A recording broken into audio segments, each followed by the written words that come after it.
Cyber Exhibit Podcast brought to you by Cyclophotaser.ng. It's another insightful episode, and today I have with me Dr. Anmol Agarwal. Dr. Anmol Agarwal is a security researcher at Nokia focused on securing AI and ML in 6G and securing 5G. She specializes in cybersecurity and currently focusing on AI and ML learning security and API security. And she's going to be talking about artificial intelligence and cybersecurity. Stay tuned. Can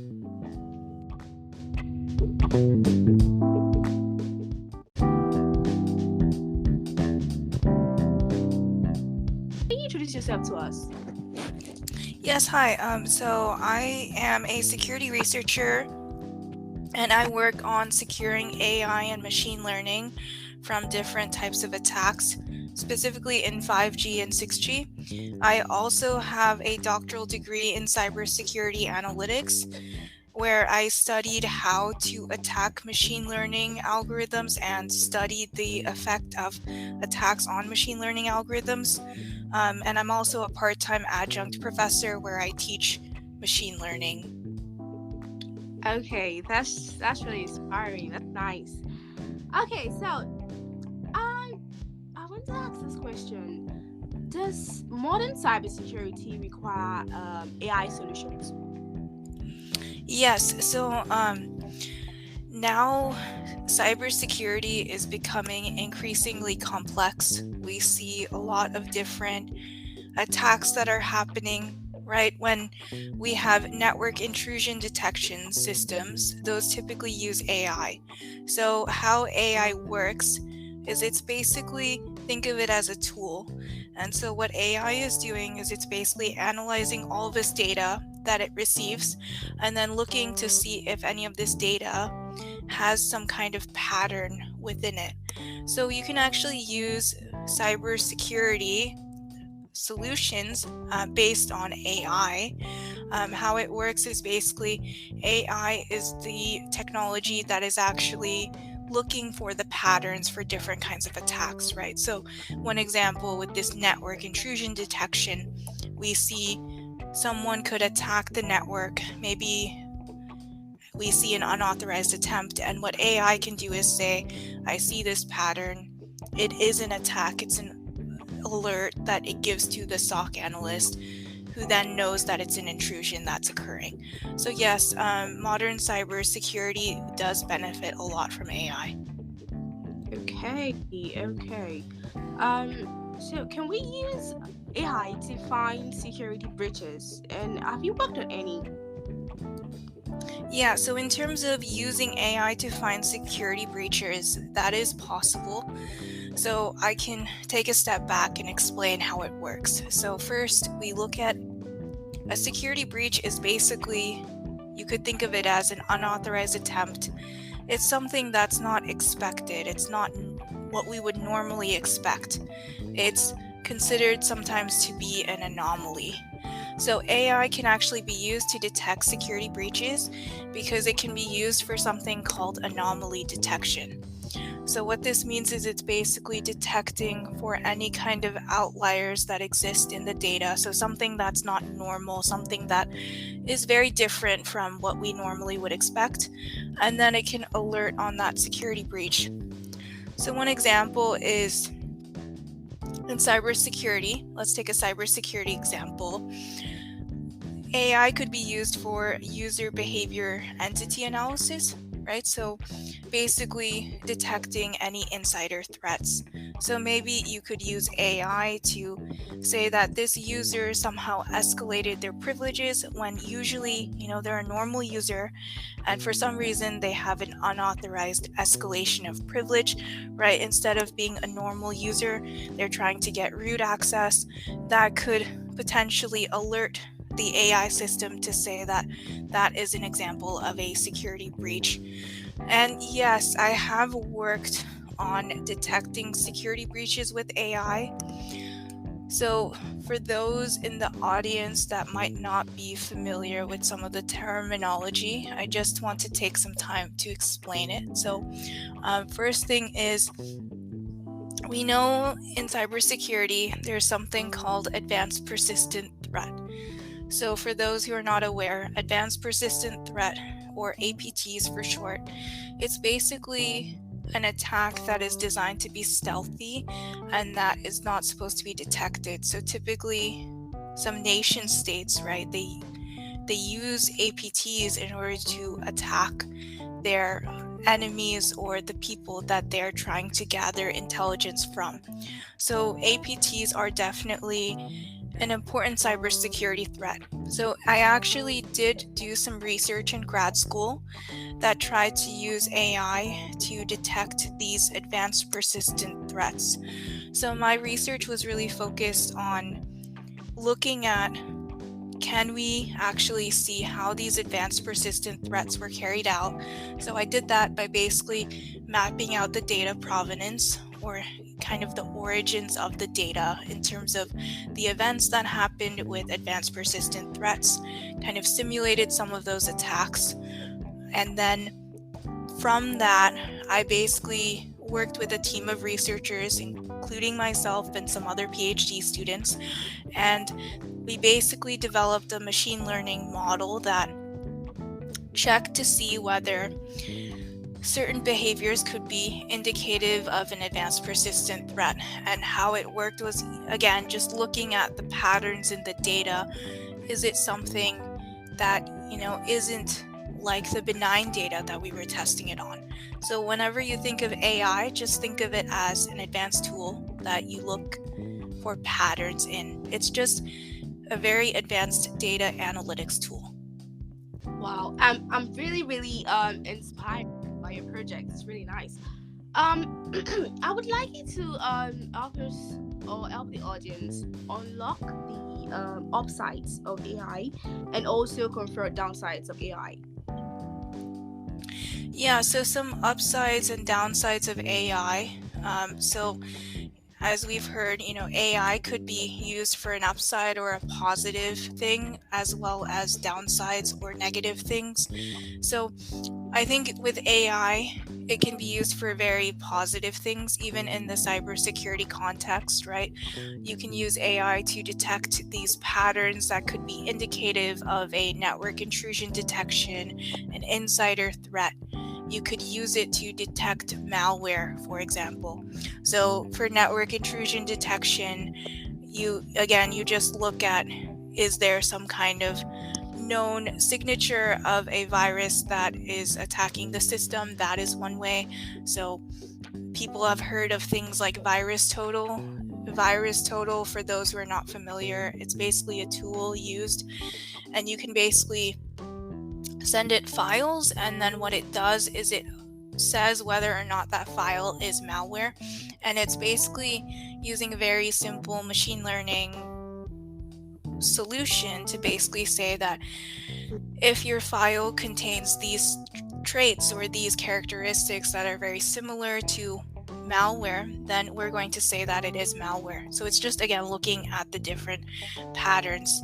And then while AI has many benefits and it can help us in cybersecurity, it's also being used to attack systems, and it's helping people attack systems in ways maybe they couldn't have done in the past. So what AI is doing is it's also on the other side enabling people to attack these systems.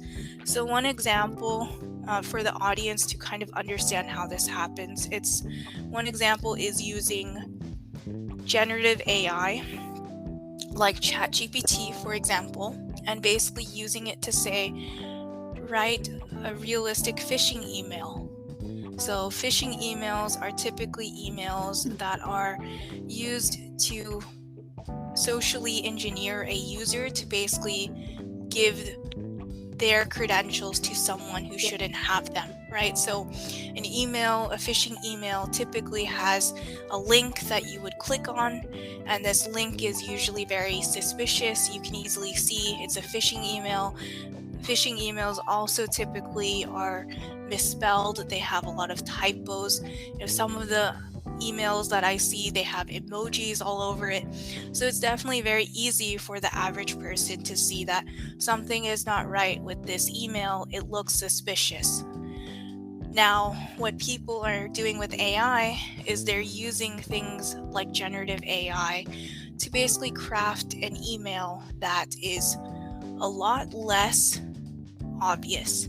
So, this phishing email that people are using generative AI to create, it's basically an email. It is a phishing email. It still has a link to click on, but it looks very, very clean. In other words, it's not easy to detect it. So emojis might not be there. Words might be spelled properly. It might have, what you would consider proper grammar, like nothing that stands out as being suspicious. And it's very easy to detect those. It's very easy for someone to say that these emails look really realistic, but they're still phishing emails. It's just now the public needs to know that they have to be even more careful when they see things like phishing emails because it's not as easy to detect them. So, yes, overall, AI has positives as well as negatives. I think you mentioned one. I think that's something they're really doing in AI now, and that's cyberbullying. Yes. It's really, I think with deepfake, I think I saw like a recent issue on that. It's really, it's really getting out of hand. Right. I mean, deep fakes are also an issue, which, for those who are not aware, right, deep fakes are basically when you're pretending to be someone you're not. So, in cybersecurity, we talk about some attacks where someone basically calls you, and they say, "We urgently need your money. We are calling from the government. We need your money right now," or "We need your social security number," for those in the US. Basically, we need your identity and your credentials right now. And so now, with deep fake technology, which is enabled by AI, people are able to make these kinds of attacks much more realistic. Like, I recently saw an article the other day. Someone's grandson basically called the grandparent and said, "I need money, like, please send me money," and it was using the same voice as the grandson. So the grandparent was not able to actually distinguish, right, between an attack and the voice of his grandson because it looked very convincing and very obvious. So again, deepfakes are another issue people need to be aware of. There are also memes on the internet, I'm sure you've seen, where they're basically using deepfake technology to basically create videos of certain presidents or certain public figures, and that is another issue. And even Taylor Swift, I think Yeah, this past weekend, right? See, so so AI was used actually, for those who are not aware. Taylor Swift, the really famous singer, they created pictures that were, showing her like, art. naked, and yeah, like pornography, like featuring her Yeah. face, even though it was obviously fake images. But they basically used AI, generative AI, to create these pictures. So now, of course, people are paying attention because Taylor Swift was impacted, but even everyday women and Women. children have also been impacted by that. So in some ways, it's good that this issue is getting more attention now. Yeah, that's the aim. That's the aim of this topic. I knew, in as much as AI is good, AI also has its own harmful and needs to be discussed. How we regulate these things, how we can bring it out to just it be used in the areas that are important, not just trying to harm women and children and creating unwanted images of them. Oh, thank you for that. Thank you so much for that. Well, I know that previously I'd asked you that can we use AI to find security breaches? But now I want to ask that is it possible for AI to create cybersecurity risk? Yeah, we were trying earlier on, we were trying to figure out security breaches using AI. But now, can AI itself create more cybersecurity risk? Yeah, so I think we kind of talked about a lot of this earlier, but basically, AI can be used for bad things, and it can also be used for bad things in cybersecurity. So if you've heard of new generative AI tools, like for example, Worm GPT is basically an evil version of ChatGPT, and you can use it to create malware. I think it can create ransomware. So basically, people are able to use generative AI to try to create attacks. So previously, creating these attacks required a lot of coding ability and a lot of the skills to actually create those attacks. But now with generative AI, it's much more easy for someone to attack these systems because they can just ask generative AI, like, how do I create this exploit? And generative AI might give them something that would help point them in the right direction to do that. Now, I want to emphasize generative AI is not like perfect. So even though you can use AI to create cybersecurity risks, thankfully, it's not working. A lot of the code doesn't work when you're asking it to create something or to program something. Generative AI, a lot of times the code does not work or it's not completely perfect. So if you were a programmer and you were trying to use generative AI to code something, like what you would do for an exploit, it won't always give you a correct answer, and it might actually hallucinate, which is basically make up things and give you incorrect results. So yes, people are using AI to create cybersecurity threats, but thankfully generative AI is not as advanced, to enable them to do a lot with it. But yeah, it is definitely lowering the barrier to entry. And so now even someone like a teenager who isn't knowledgeable about hacking could use generative AI to start, hacking and attacking systems. So that is very concerning. Yeah, it is. Thank you. Thank you very much.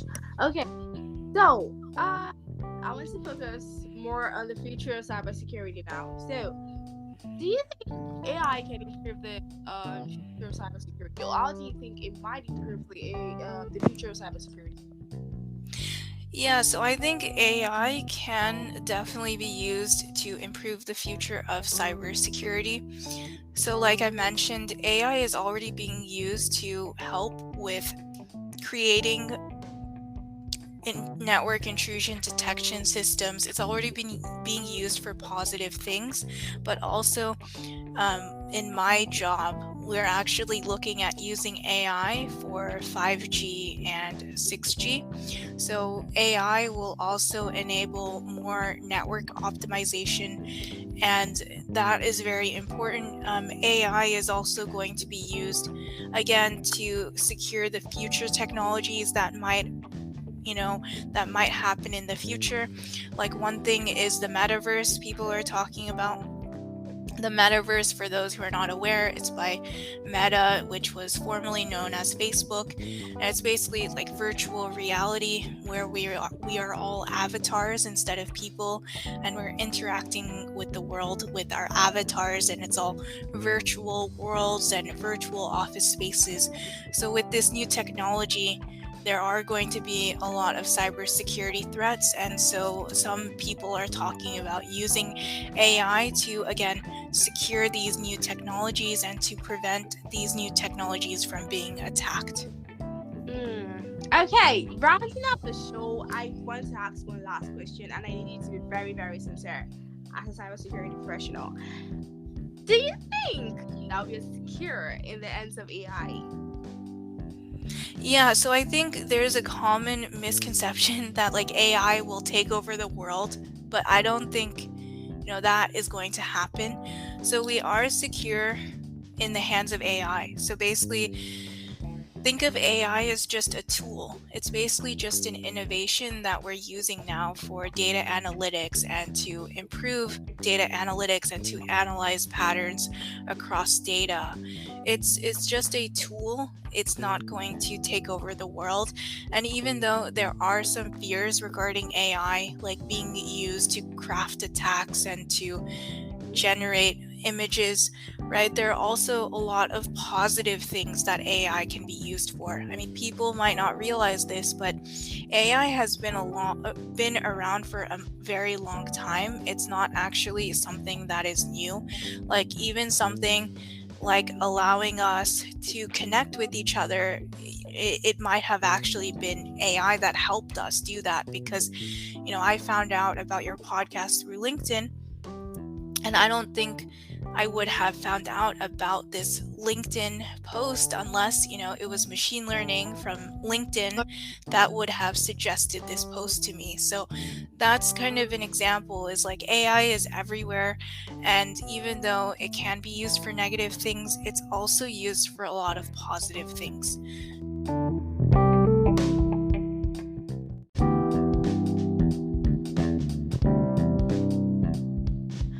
Okay, thank you so much, Dr. Anmol, and thank you to the listeners for staying to the end with us. Before I round up the show, I'd like to say that overcoming this cybersecurity risk can be overwhelming. It can be daunting. It can be a really hard task due to the ever-evolving, and sophisticated nature of this data security breaches. But then it's also important to note that there can be one approach towards overcoming this risk. We can actually combine AI and human factor into the solutions. It's also important, very, very important to note that AI has its downsides and its upsides, and that is what we've done here today. We have tried to unlock the upsides while confronting the downsides. Thank you.